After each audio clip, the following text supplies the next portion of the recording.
Hello, everyone. This is your host, Manoj Tandon, with another episode of Dark Rhino Security Confidential.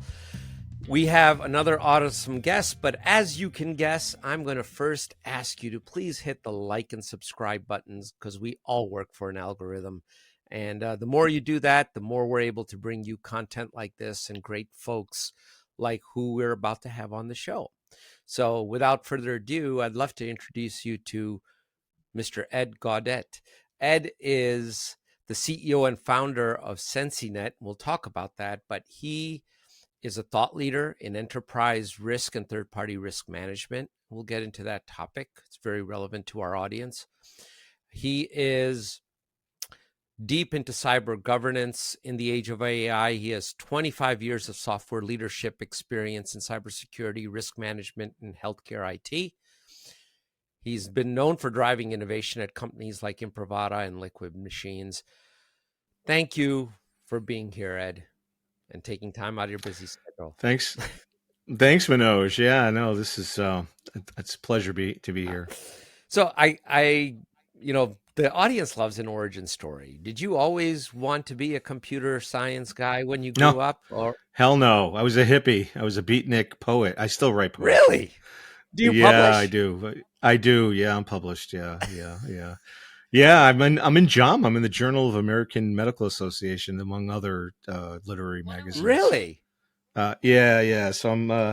That's my first love. I've been writing since I was small. I think third, fourth grade.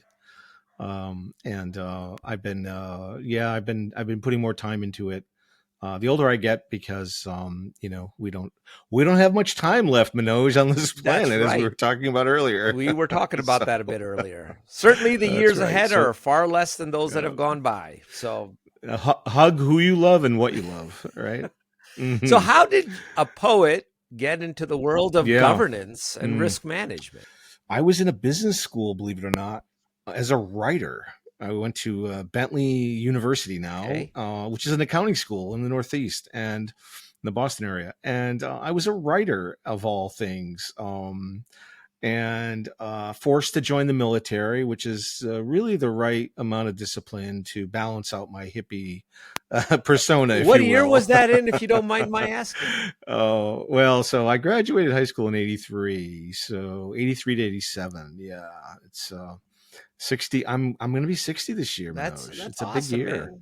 Yeah, it's the Grateful Dead birthday too. They're going to be 60 too. So look at that. You know what? You got the future Deadhead. When I was a kid, still go to the shows. That's phenomenal. You gotta love it. But yeah, I got into technology at an early age. A neighbor of mine was building computers. He was our dungeon master. So there you go. There's a little D&D there. I don't think anybody would know what Dungeons and Dragons is anymore. That was kind of a... No, you'd be surprised. People still play it. Really? Absolutely.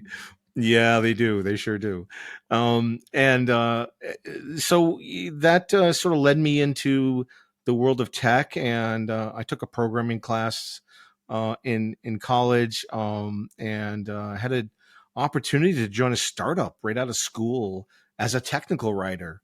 And so was it I still have Microsoft by any chance? No. It was just a little startup. I wish I bought Microsoft stock at the time, but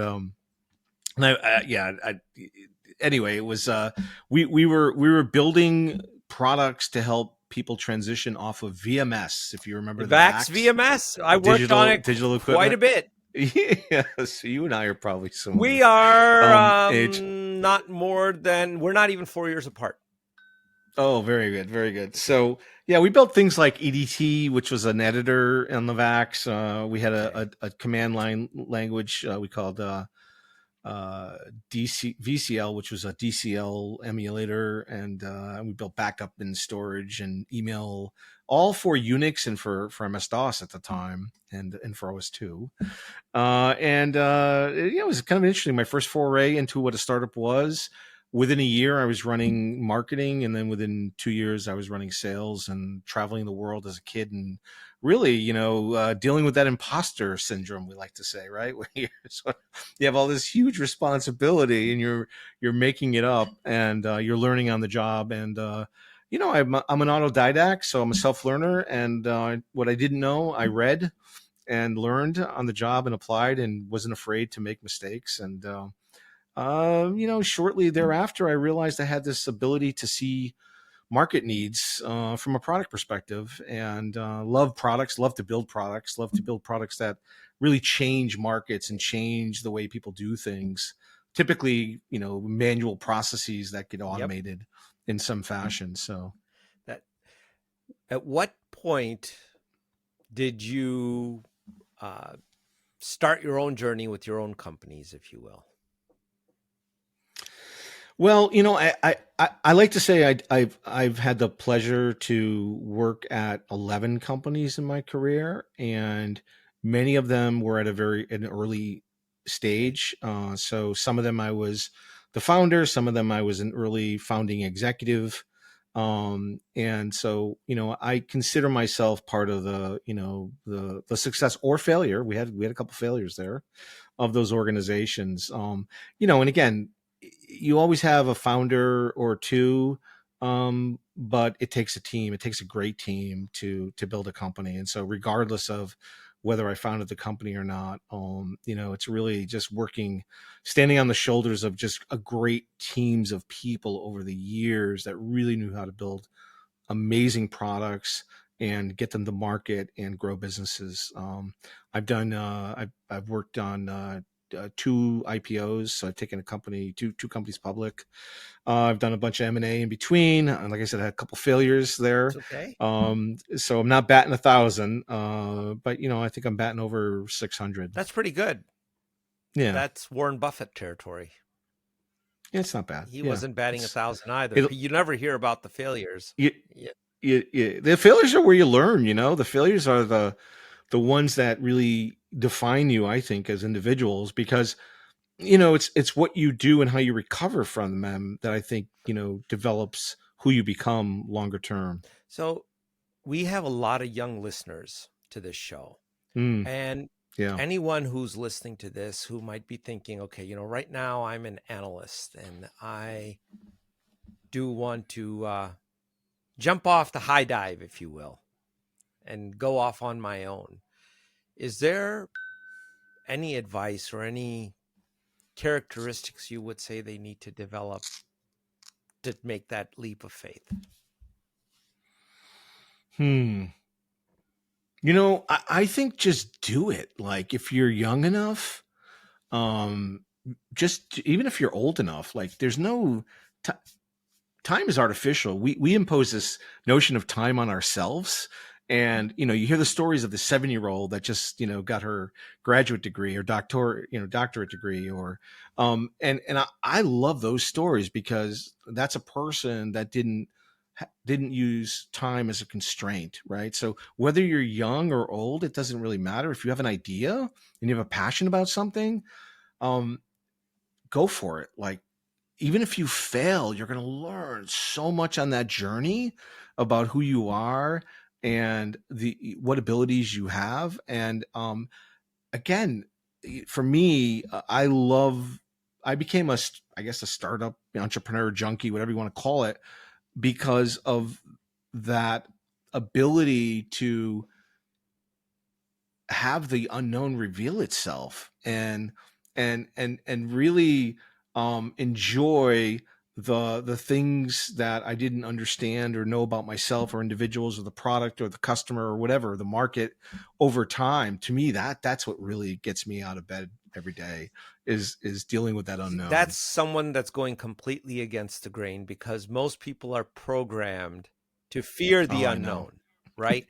And that, I guess that's the key Yeah, part of this is that you really have to be willing to face that uncertainty. you And do. you're overcoming a survival instinct and that's been programmed into us genetically in some ways that says, Yeah. hey, you better figure out where your next meal's coming from. And you don't want to disrupt anything to do with that. And here you are thinking, I got a good idea. It may or may not work. I may end up homeless, but I'm going to give it a shot.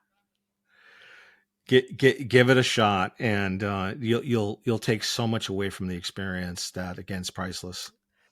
You're not going to get it going to an IBM, unfortunately, or an Amazon. You'll learn things in those experiences, but and some larger organizations are better than others. But there's nothing like starting your own thing, putting your name on it. Well, Ed, since you're giving us such wisdom, I have to ask another question along this line. What about younger folks who are debating should they be going to college right now, or delaying Mm. that, Oh man. or not? These are very real problems a lot of folks in the audience face. Yeah. And what Yeah. would you, as a CEO, what's your College for me was more than learning. It was the experience. And I had to, I did a lot. I had to overcome a lot to stay in school. So my first year at Bentley, I wasn't the best student. I got myself into some trouble, let's say. And my father was going to pull me out and make me move back home. And for me that was a non-starter. So I was forced to join the military. I was forced to go to basic training down in Kentucky, at Fort Knox in Kentucky, and apply for a ROTC scholarship. And that was the way I was going to stay in school. ah, And so I went to basic training. I won the scholarship, and I was able to stay for 4 years at Bentley wow, College. what a story. Yeah, and so for me, like, if you can go to college, go, because it's more than just the ability to learn. You're gonna learn about yourself, and if it's given to you, that's one thing. But if you have to put yourself through school, that's another thing, and you're going to take it a lot more seriously, I think, over time. I certainly didn't the first year. I had fun the first year, Why but not? I buckled. I still had fun the years 2, 3, and 4 too. But I met my wife there. We've been married for 35 years this year. Fantastic. We have 3 beautiful daughters. I just have a grandson, my first Congratulations. grandchild. Thank you. Yeah, he's 3 months old. And so that would have never happened had I not gone to college. So, but again, it wasn't like I had a plan, but that wasn't necessarily the plan. The plan revealed itself, which is what I love about life, right? It kind of takes you to different places that you would have never imagined when you started out. I do think my piece of advice to anybody is always have a plan. You should always have an opinion about where you're going. That's a Yeah, plan, right? It can change over time, but at least you have your own opinion about what you want to do with your life. It's really important. that's sage advice. Thank you for sharing that. Yeah, I'm sure the no audience will problem. love that too. I hope so. So now let's get into a more benign topic, shall we say? Third party Third party risk. risk. Third party risk. Okay. So, again, giving you some context, a lot of folks on this show are from the SMB world. Okay. Mm-hmm. And I kid you not, even today, most SMBs, even businesses with 200, 300, 600 employees, whatever, like, we're a trucking company. Who the hell wants to? Yeah. We're not a target for anything. We make bricks, man. I mean, come on. Yeah. Yeah. Why should I care, Ed, about compliance, governance, third party risk? Yeah. So for us, for me anyway, it was a personal journey, in so much as if your mother, father, sister, brother, aunt, uncle, friend, spouse, child is hooked up to a life-saving device in your local hospital. My local hospital is a SMB. It's a Yes. small hospital. And there are many small clinics around here too that service the population and community. If that hospital gets attacked, has a ransomware event, it shuts down. Now all of a sudden it becomes personal because someone that needs care can't get it. Someone that's in an ambulance on their way to the hospital has to be diverted. Maybe 10 miles, maybe 2 hours if you're in a rural community hospital. Yeah. That's personal, right? So it's no longer about data. Data was obviously, depending on what industry you're in, it could be a hassle, it could be inconvenient, it could mean you lose some money, it could mean you lose your patient data. Ransomware is different. Ransomware is a patient safety issue. And so, regardless of size, it's an SMB issue, regardless of size of organization within healthcare. And healthcare is a huge ecosystem. Oh, it's gigantic. And it's not just, right? It's a laundry service that services a hospital.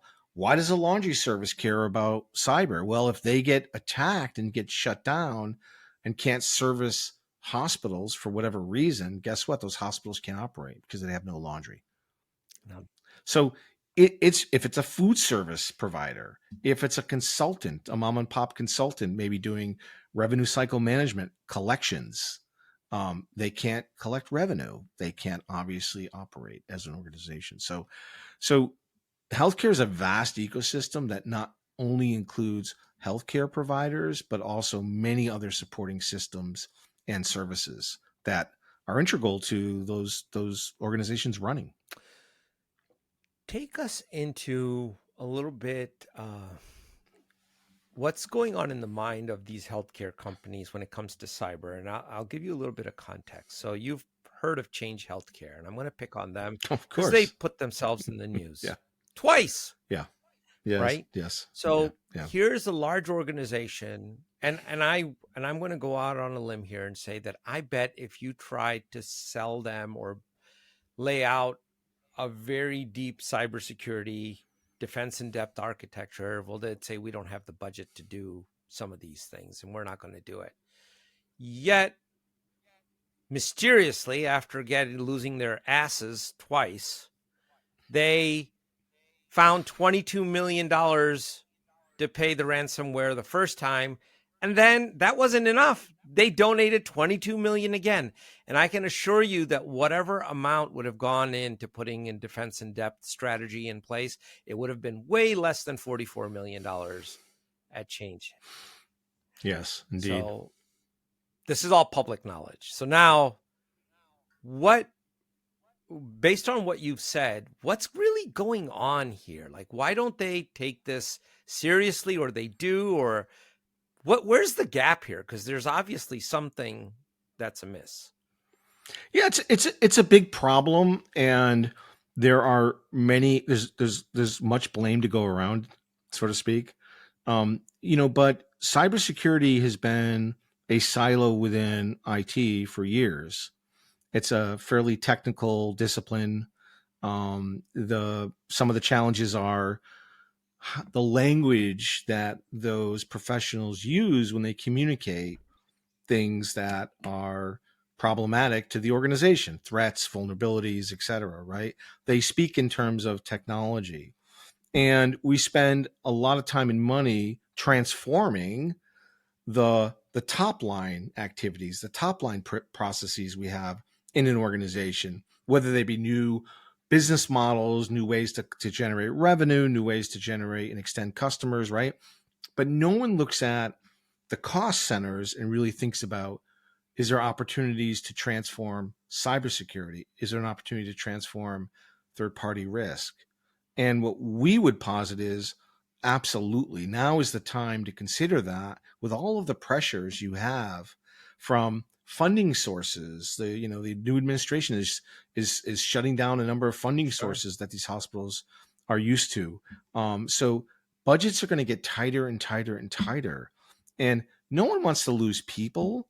And I'm not suggesting that you have to, but you can move people into higher value, top of license issues versus doing banal rote activities that, quite frankly, the automation that's available today can do for you.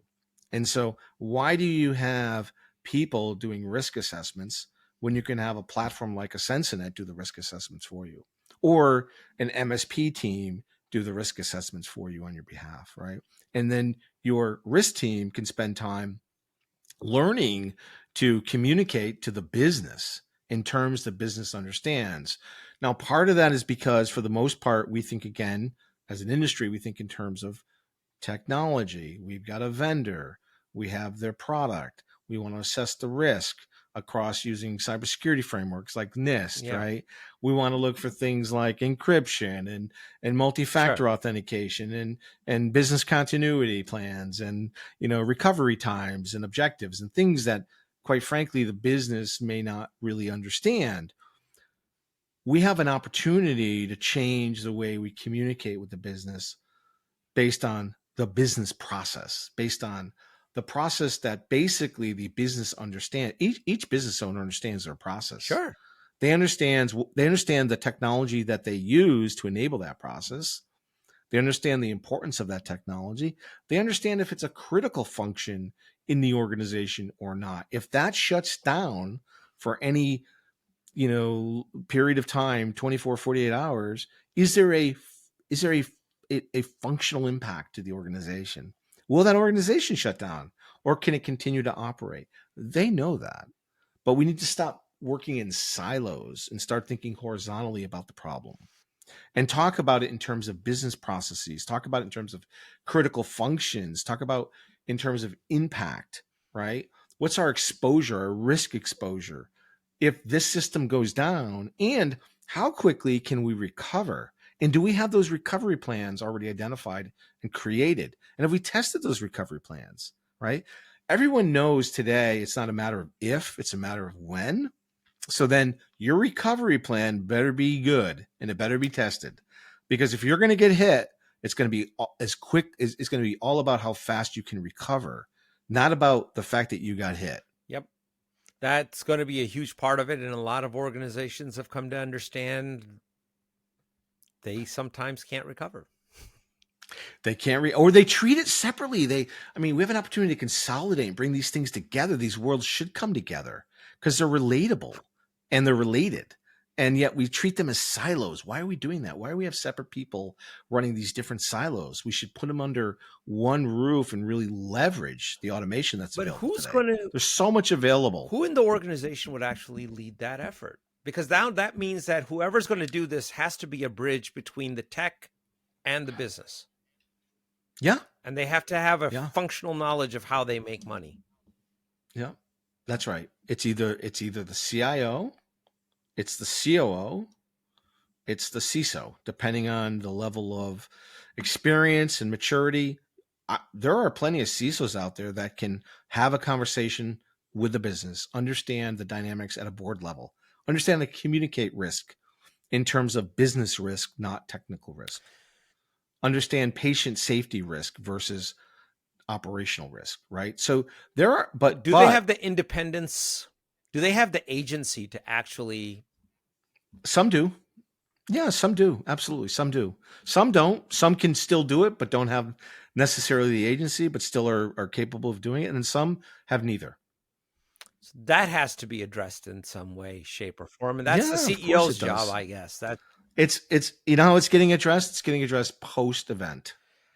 That's how it's getting addressed. So there's a large enough event, and unfortunately, the CISO, he or she may be very good, very talented, but they're getting caught up in the event and they're getting moved out of the organization. That's what's happening. Well, that happens 100% of the time. Most of the time, once the organization gets hit, the CISO's taking the bullet in the back of the head.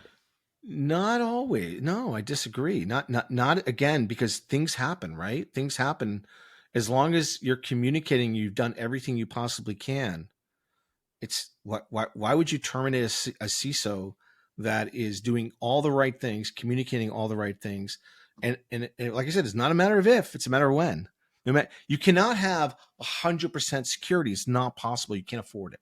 Yeah, you can't have it. Even if you could afford it, it won't exist.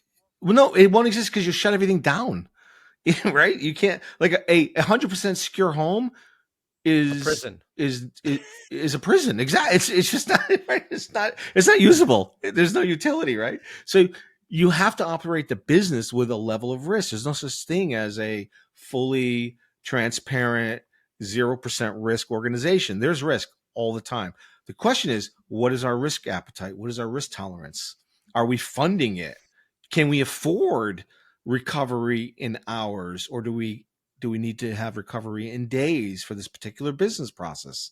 Because it's not critical. But for a critical function, we want 4 hours. So therefore, we're going to spend a couple of $1 million for a hot site, Those are the conversations I have to have. The CISO can orchestrate, can facilitate those conversations.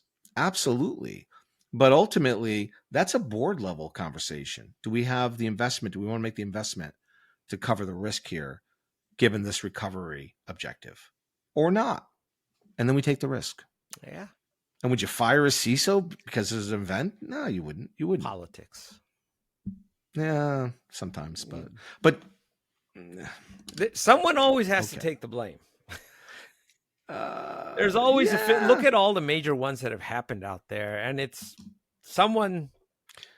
I'm an optimist. I don't know. I would look at that and say, do I want to work in an organization like that? That's again, that could be a blessing in disguise. Well, you have that entrepreneurial spirit, so you're going to walk away from. But a lot of people, guys, going to like, well, this gig's paying for my condo in Florida, so yeah, I know, yeah. What the heck, if it works a couple of years, I'll take that. That's unfortunate, but it's just the world as it is. It's the way it's set. It's the world as it is. But again, some of those wounds are self-inflicted too, right? So again, I'm not suggesting that there's not a give and take there too. There are things that CISOs need to do. They need to lead the organization. And what that means is they need to literally change the organization. And a lot of them don't want to go down that path because change is hard. Like you said earlier, right? Most people don't like the unknown. Most people don't like change, right? They don't want to fail. I mean, there's what if it doesn't go well? You don't want to fail, but you don't grow either, right? So there's that trade-off, right? I remember my father coming to me, I don't know, probably 10, 15 years into my career, and he sat me down. He's like, yeah, my mother, your mother and I want to talk to you. And I'm like, oh, okay. They were really serious. My father was never really serious, but he was serious twice. This was one time he was serious. He's like, we're really concerned that you can't hold a job down. I started laughing. I'm like, what are you talking about? Well, you've had like 3 jobs over the last 10 years. And he had 1 job his entire life.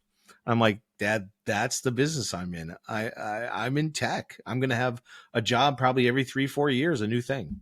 And it's kind of and he's probably thinking, well, where's my son going to get his pension from?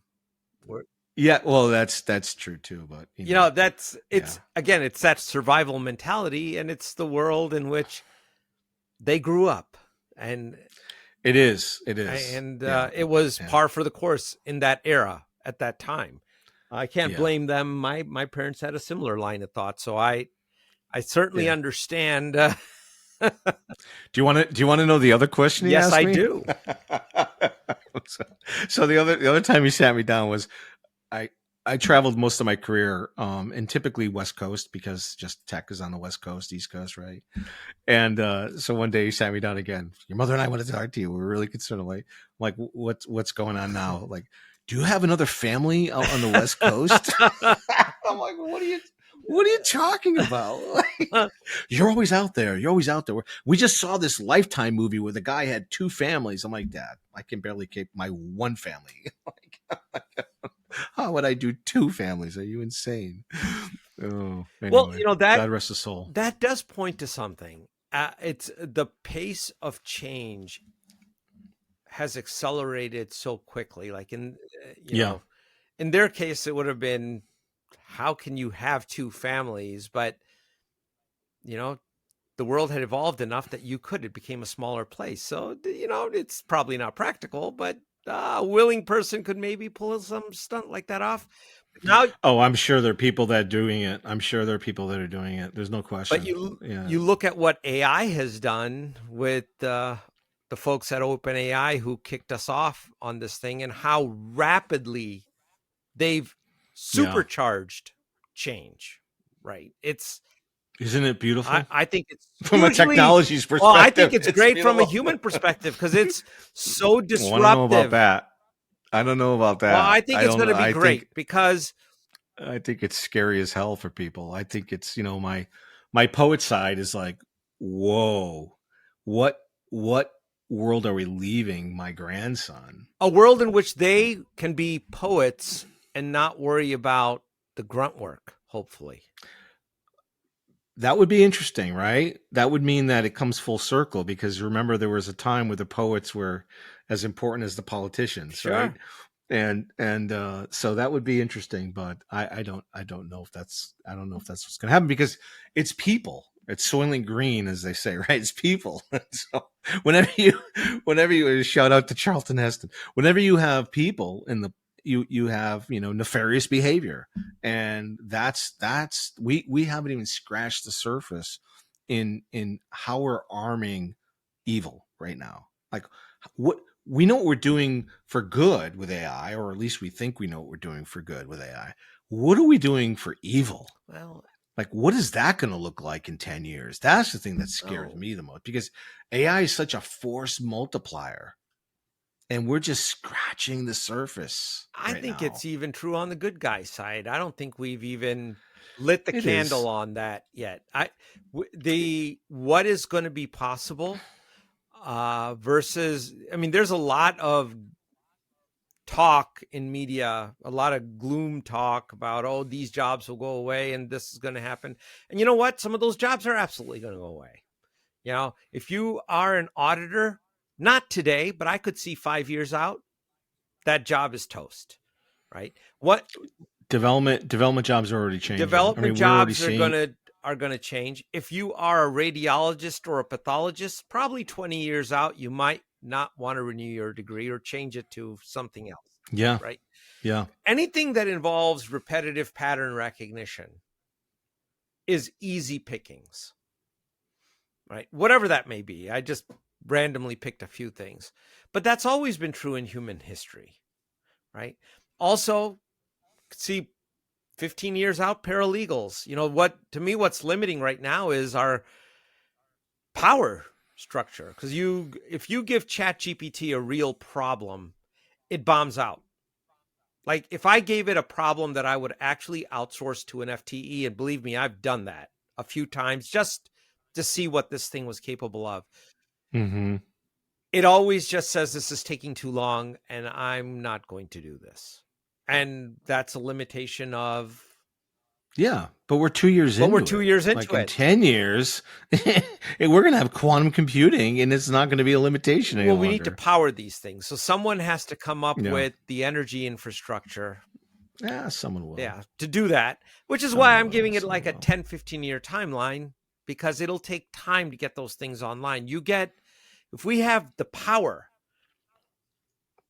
then you allow it to really think and not give you the error, well, this is thought more than 15 seconds. No, I'm not going to do this anymore. Well, shit. Yeah. you know? Yeah.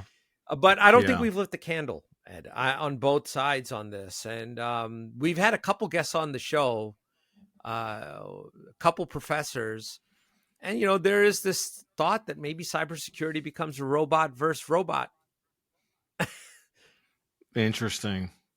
Well, it kind of it is that today in some ways, right? You have automation against automation, and yeah, there's humans on either end sort of orchestrating it and facilitating it, but yeah, it'll be interesting once the agents start to come into play, how much of that is really robot to robot, right? Where things are happening and we're not even seeing them, because they're they're being fought by these two agents or multiple agents out there, right? And we don't ever see, because it's like it's like the buzz, the mosquito magnet you have out in Yep. your yard, It's it's catching mosquitoes. You see the end. Oh, look at all these mosquitoes it caught, right? But you're not seeing the mosquitoes go in there, right, and battle it out. So so um so Ed, what are your thoughts, AI and governance? I mean, this is, for yeah. most companies, there's going to be a challenge in just letting AI loose in their organizations. I don't know that they're ready for something like that. Yeah, no, and you definitely see that certainly in healthcare, where um, the immediate response is, we don't know enough about this. Let's put a committee together. So they're forming these governance committees for AI to understand the risks associated, and not just cybersecurity risks, right? How do we adopt responsible AI in a way that we can apply it and not, and not kill anybody, or That would be a good or thing. misdiagnose people, or right, or the list goes on and on and on, right, given the risks. So these committees, which are cross-functional in nature, are being built out to assess new technology that's coming in. But here's the dirty little secret: all the existing technology that's already in play is taking updates and getting AI enabled. So you have this risk coming into your organization that you may not even know about. So it's not just new; it's existing. It's through announced updates or unannounced updates. It's coming in again through shadow IT as well, right? The people in power are bringing this in on their personal devices, and or loading it onto their corporate machines. And so having those policies in place and a way to govern those actions and activities is really important. So we can tell people to, hey, slow down or stop, or we're not going to take that in right now, or here's our policy for this, or here's how we're going to deal with that now from a training perspective. We've been training people on phishing. Now we're going to start training people on AI and what you can use and what you can't use. See that once I'd love to get your thought on this. On with AI, once you give it the data, there's no such thing as taking it back. There's no delete function per se. The model has now ingested that and integrated it into its own living, breathing structure. So how? With open language models, that's true, but um, what's happening is people are moving to domain specific models, which can be, you can build guardrails around Sure. those. So you don't have to push the data into the public.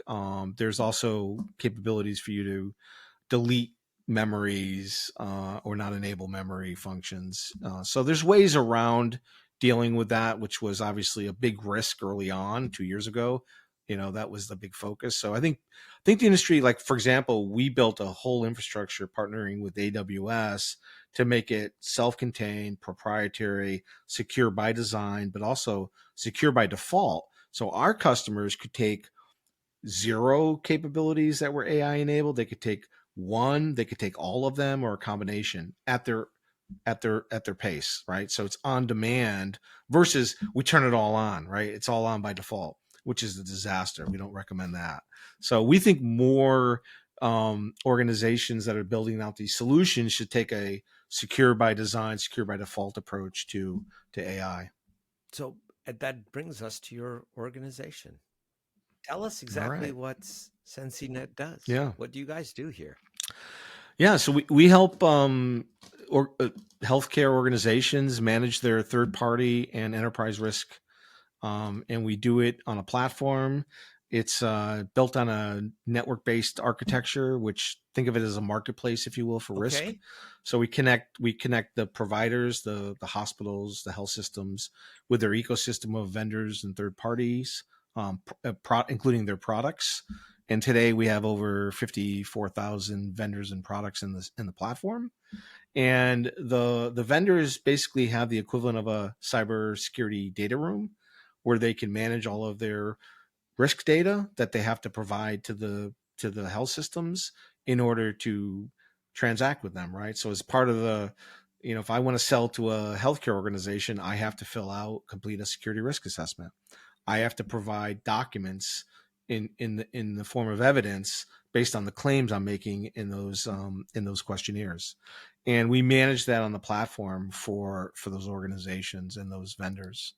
And they can also use the platform to do and assess their internal risks as well. We call that enterprise risk management. So, and those can be in a myriad of different processes. They could be internally developed applications that we're building or integrating, or maybe there's a research or trial process where we're sharing data with a third party. We want to make sure it's done properly and safely. Or maybe we're hosting our EHR to other affiliates, and we want to make sure that they're secure. So when we're hosting that EHR, we're not opening ourselves up for additional risk. So there's a broad range of healthcare specific, we call it purpose built for healthcare workflows that are enabled to get customers up and running very quickly, so they don't have to customize the platform. Like a lot of systems out there, they are like a Salesforce. It's a great system. It's a blank canvas, but you got to really You got to you got to customize the customize it. daylights out of that.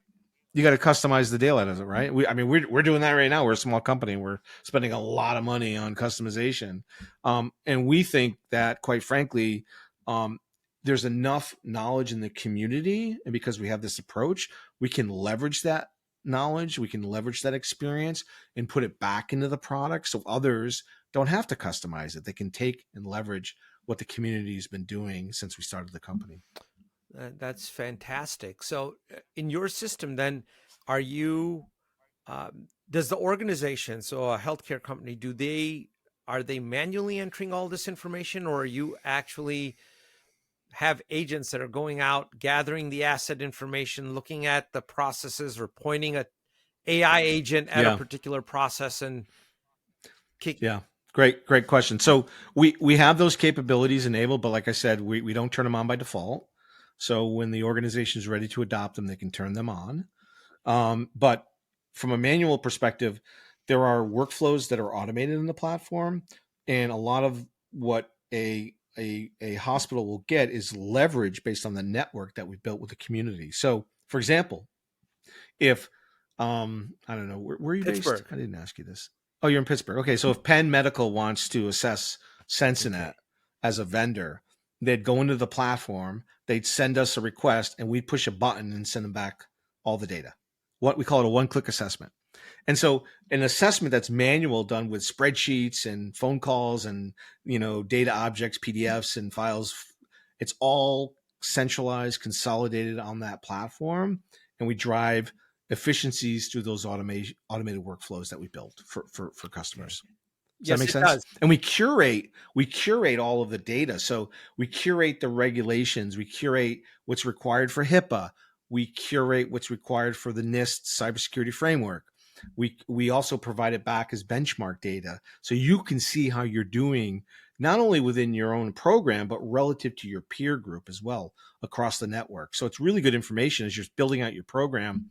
You want to go for investments in certain areas of cybersecurity. You can say, hey, we're doing really well here, but we got gaps here, and look at relative to our peer group, we're underspending here. Or maybe we're overspending and we want to reallocate it into these other areas, right? So it gives them that insight into making those decisions based on data versus feelings. Have you opened this up to like a more general audience where anyone can go and assess themselves against a peer group? That would be very interesting, actually. Yeah, we're maniacally focused on healthcare right now. I understand, but I thought I'd ask the question because that yeah. I think that would be eye-opening, actually. But we do offer the peer benchmarks. So part of my vision mission for the company was not just to make a profit, obviously, and build a company, but also to give back to the community. That's what I love about healthcare, is this shared mission that only you really have in the healthcare industry. You don't really see it in other industries. You're really sitting on the same side of the table as the clinicians, because everyone knows a patient or has been a patient, right? So it's personal.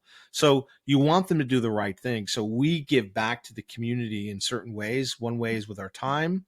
We spend it on some of these working groups and task groups that are public-private partnerships, the Healthcare Sector Coordinating Council, the Health ISAC, the 405D, which is part of HHS, and some others, right? And helping develop tools, best practices, documentation that these providers can use as they start to build out their third-party risk program or their supply chain risk management program, et cetera.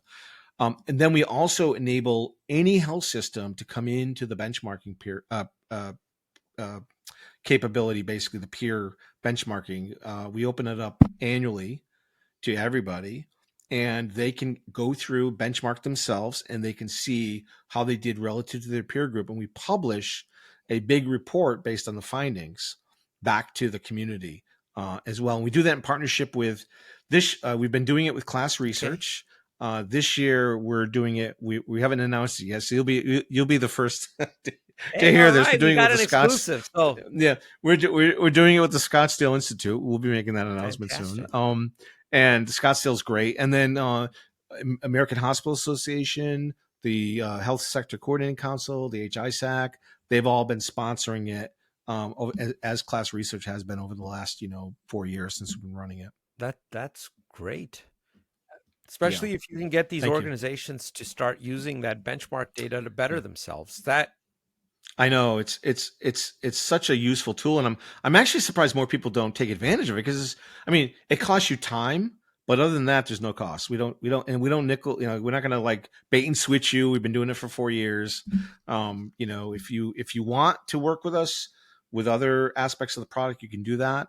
But if you want to just get the benchmarks out of the product, you can do that as well at no cost. Are there some recurring themes or gaps you have seen with your work here in healthcare that are low-hanging fruit that any organization can go and fix? Yeah, I talked about this notion of transformation and this opportunity to really look at the organizational structures, especially now that everyone's looking to save money, and look at opportunities to consolidate. You've got functions that are based in silos. You got business continuity and business resiliency that they're in different groups.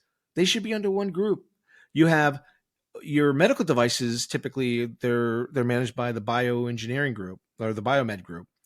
Why are they managed separately? They should be under one group. And what we found is that through the benchmarking, if it is under the agency of the CISO, they actually get better results. They get better results as they look to their overall maturity on their cybersecurity for medical devices. So that's some of the learnings we've seen, through the data.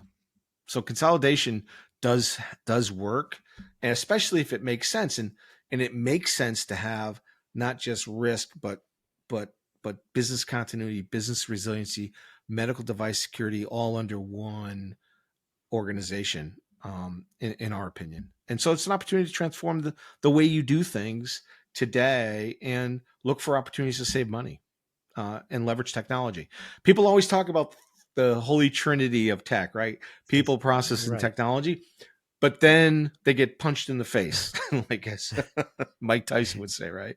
We got a plan, but then we get punched in the face and we forget. It really is the harmonization of those three things together. If you take a product, technology, and apply it to a bad process, you're going to get bad outcomes. Absolutely. So just by the very nature of you buying something to do something, to solve a problem, means you're struggling. So you have to look at not just the technology, but you have to look at your process and look for an opportunity to change. And you have to look at your people, and you may have an opportunity to change them as well. And you can't be afraid. And we find that because it's change, everyone would rather do something else, right? We'll take the product, we'll blame the product. We're getting bad outcomes from the product. Well, did you look at your process? No, our process is great. Well, is it? It may not be great. May not be business great, right? email compromise, how often it occurs is fundamental proof that people's processes. That's right. So it may be the tool too. It may be a bad tool. Maybe you do have a great process, but your tool's crappy. But the tool is not a panacea to solve all ills. You have to look at those three things and consider them when you implement any new technology, in my opinion.